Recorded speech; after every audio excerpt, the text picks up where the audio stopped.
Even for my birthday, man. Got me drinking, cuz. I don't even drink, cuz. The pool party start today at 5, 6 o'clock. If you already got the address, pull up, man. You got the address, pull up. If you need the address, DM me right now. The pool party start at 5, 6 o'clock. Drinking, cuz. I don't even drink, cuz. Appreciate everybody popping out for my birthday, you know what I'm saying? Happy birthday! Happy birthday! Everybody got their shot, put their shots in the air, man. Okay, David. Everybody take that shit on 3, man. 1, 2, 3. We came deep for my birthday, man. Everybody coming out to fair. No caps, man.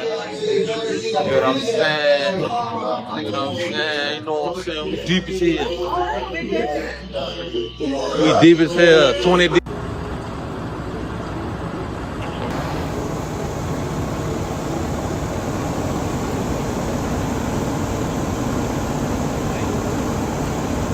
26-year-old Charles Jones was also known as Julio Foolio, was reportedly there to celebrate his birthday. I think he was turning, 26 or 27. Police are still trying to figure out a motive for the shooting. But in some of his songs, he made jokes about the murders of people in other groups as well as rappers. You're saying that's not true? No, I ain't saying that. No, we don't. He don't. It's like, we done DM'd each other before. Okay. So you DM'd each other. So there's been some communication between. For sure. And like this little clubhouse stuff, shit. Okay. And when he said that he thinks the beef will end sooner than later, it sounds like he wants to figure out a way to squash it. It sounded like he wants to somehow work things out. Are you open to working things out? He want to work stuff out because he know he don't know me for real. So it's like I say, like, he don't, like, he got what he wanted. Like, he got the fans. Like, you know what I'm saying? He went up. So now he got what he wants. So now it's like, oh, you know what I'm saying? Like I say, bro, I don't know. Okay. So what he said was, and we'll play the clip, was that you guys have talked a couple of times, and he thinks that the beef will end sooner than later. I don't know him. I never seen him before. You getting over this is not going to prove anything. Definitely. You know what I mean? Like, your mom is still alive, right? Yeah. You know, you got siblings? Yup. I got 2 sisters, a little god sister, and a big brother. Right. You got people who love you. Yeah. The day we're shooting for When I See You, Who I Smoke, Who I Smoke came out of nowhere, went crazy, kind of made it more mainstream to where people who don't even know y'all, they were tapped into it. Did you make them do that? Oh, I took it too far when they made a song for speaking. Once the dead get involved. Rappers in Jacksonville, Julio Foolio was a rapper whose death shocked the industry. It's insane work getting killed on your birthday, yet many people believe that his death was inevitable. Many realized Foolio was a dead man walking since he had been sharing details of his birthday on social media days in advance and had been posting his location online. And now, chilling new video of his death has emerged, which may help explain what transpired the morning the rapper was killed. Now, let's get started. Death occurs to Foolio. Julio Foolio, whose real name is Charles Jones, had a momentous day on June 21st, 2024. The rapper from Florida was celebrating his birthday and wanted to make it special. Using Instagram, Foolio sent an invitation to his friends and supporters to join him for a Tampa Airbnb pool party. A night of fun and celebration was promised in the event's heavy social media promotion. Pool party start today at 5, 6 o'clock. If you already got the address, pull up, man. You got the address, pull up. If you need the address, DM me right now. The pool party start at 5, 6 o'clock. The celebration got off to a great start. With music playing, people dancing, and everyone in a good mood, the atmosphere was electrifying. Foolio was surrounded by friends, admirers, and other artists as they celebrated his auspicious day. The rapper posted pictures of the event on his Instagram story, showcasing the animated group of people enjoying themselves. Drinking, cuz. I don't even drink, cuz. Appreciate everybody popping out for my birthday, you know what I'm saying? Happy birthday! Everybody got their shot, put their shot in the air, man. Okay, David. Everybody take that shit on 3, man. 1, 2, 3. But the party became out of control as the evening went on. Both the size of the audience and the volume of the noise increased. Louis Fusco, Foolio's lawyer, claims that the gathering got too boisterous, and the local police were called. When law enforcement got there, they decided to end the party because of the large number of people there and the noise complaints. Foolio's attorney informed the media that Mr. Jones had spent the weekend in Tampa celebrating his birthday. According to law enforcement reports, he was asked to leave his Airbnb when it was discovered that he had stayed there longer than allowed. Foolio vented his displeasure on Instagram once more. He wrote on social media that the cops had broken up the party and ejected him from the Airbnb. "We were shut down by police and expelled from Airbnb. It's insane work," he wrote. Foolio and his group had to find somewhere else to stay for the night since the party had to end early. We came deep for my birthday, man. Everybody coming out the stairs. No cap, man. You know what I'm saying? You know what I'm saying? You know what I'm saying? We deep as hell. We deep as hell. 20 deep. It was meant to be a stopgap measure, somewhere to reassemble and carry on with the celebrations in a more subdued setting. However, what was supposed to be a safe haven ended up becoming the scene of a horrifying tragedy. 2 days after his birthday, in the wee hours of June 23rd, Foolio and 3 other people were in the hotel parking lot in their automobiles.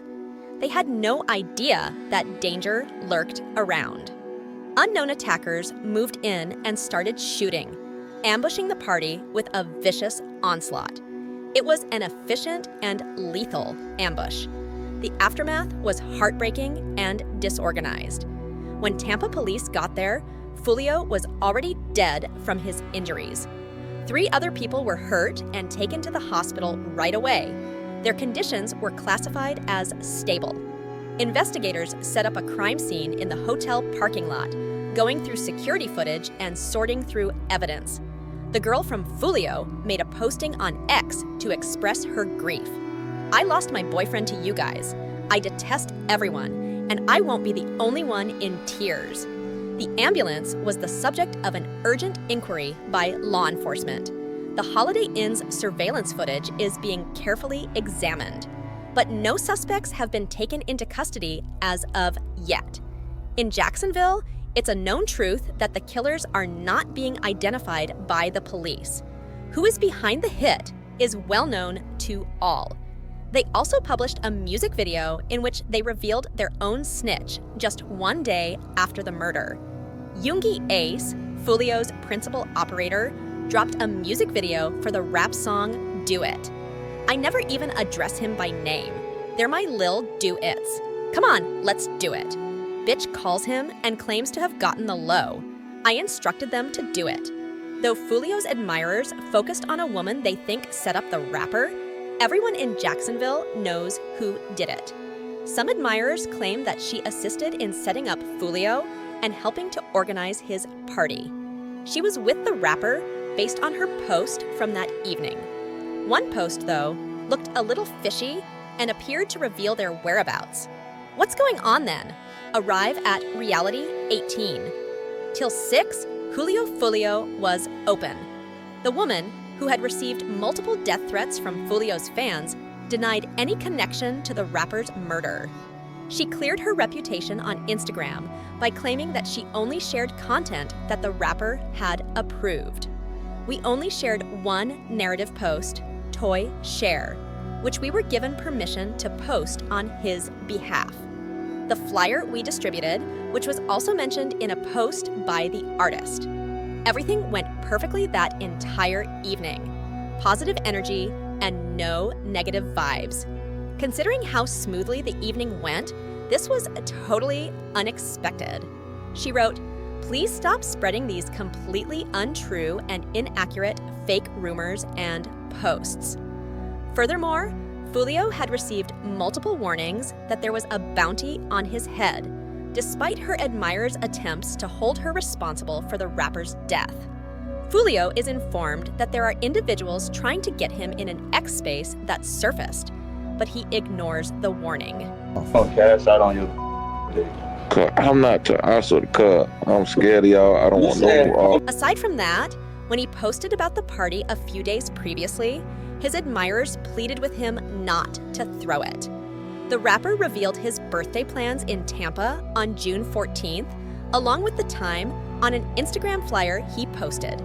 His fans informed him right away that it was a horrible idea. One admirer replied, "Drop in your location a week before, those boys finna spend that, and you drop the time." Another person stated, "I'm good game, unless you got Secret Service with you." It seemed that everyone, with the exception of Foolio, understood that his way of life would only serve to draw attention to himself. He was also a sitting duck now that they knew exactly where to look for him a week ahead of time. Foolio wasn't perfect.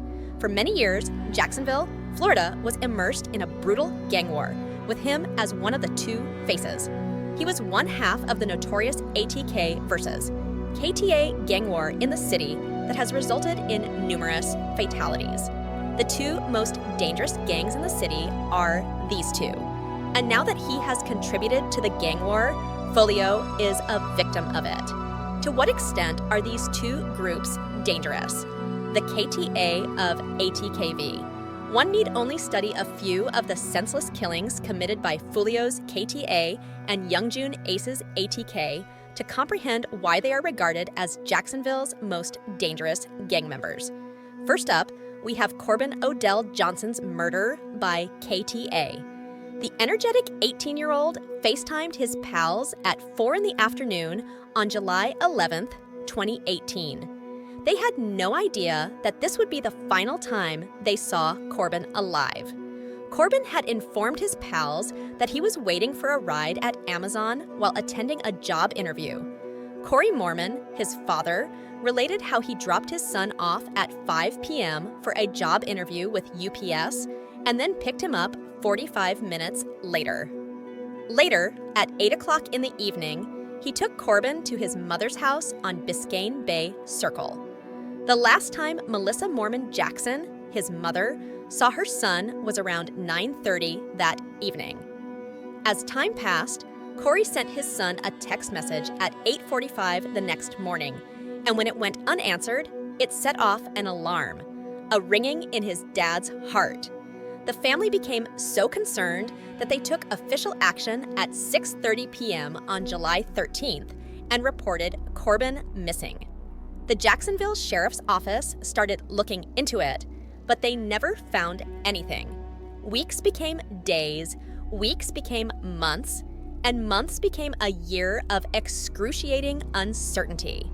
The family organized a memorial service at Riverside Memorial Park as the first anniversary of Corbin's abduction drew near. However, Corbin's story had a different ending scripted by fate. A guy clearing ground off Utsey Road in the evening of July 11th, 2019, discovered an unexpected find. A tragic conclusion to the hunt was reached when Corbin's skeleton was discovered wrapped and buried. Following the finding, Pancho Foolio, the head of KTA, was all over Instagram mocking Corbin. Corbin, they let Corbin get kidnapped, man. Shit crazy, man. The Corbin. Got this stupid kidnapped. They found a bones. Kidnapped like a little baby. Like a little boy. When one of their own was brutally murdered and his death was mocked by ATK a few months ago, you just need to go back to see why he would go online and make fun of such a horrible incident.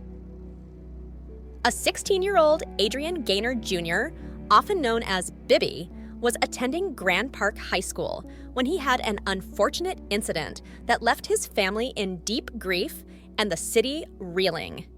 There was a cry for justice after this young man's life was violently and unexpectedly taken in the Friends parking lot. Foolio was so devastated by the death that he recorded a song in his memory. The Hilltop Village Apartments parking area on West 45th Street is where Bibby's life was discovered on February 25th, 2019. The person who was shot many times. Dozens of rifle shot shells lay scattered around the gazebo where he'd been spending time, marking the route of his last-ditch attempt to get away from his attacker. The teenager was reportedly being pursued by witnesses. They watched as Bibi fell and was hit by bullets while he made a vain attempt to defend himself by covering his head with his hands. The arrest warrant states that Hakeem Robinson, also known as K-So, an ATK affiliate, approached Bibi and shot him in the back of the head at close range, while the young adolescent was still attempting to protect himself. This was a cold-blooded act.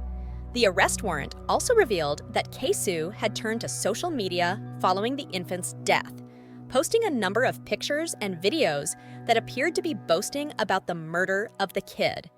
This egregious act of disrespect for human life escalated the grief and rage of the community and gave the case a new dimension of horror. And it appears that K-So and his group accomplished more than just boast about hitting Bibi. It turns out that they even disrespected his grave and made fun of his family whenever they had the chance. They tore up his grave, they spit on his grave, they urinated on his grave, they made fun of our rallies or whatever, they made fun of us marching, they mocked us every chance that they